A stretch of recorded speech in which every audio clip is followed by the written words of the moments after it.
Hey, in le masa ang ten ta thiam khop mai he.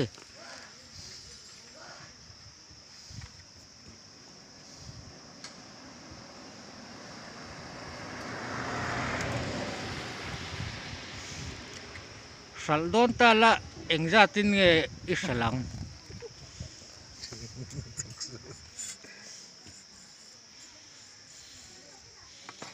A man za tu ra soi mai thei bi klo ni he.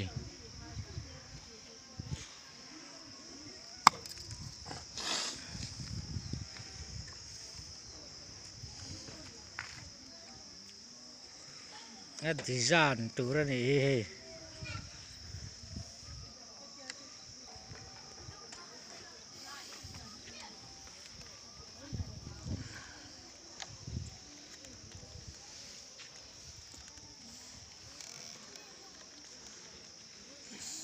Môi don khóc mày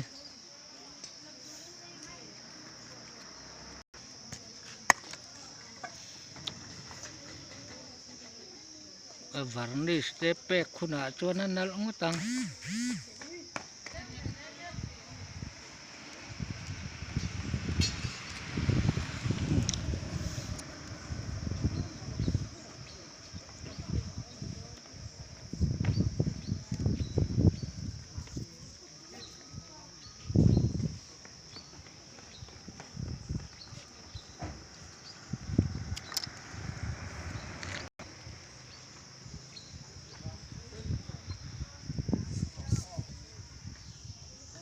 akong ka te poi he a hon thei khlapani an hong china nge ai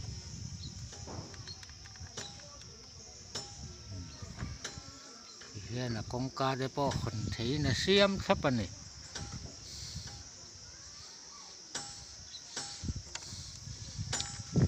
hey asa tu pa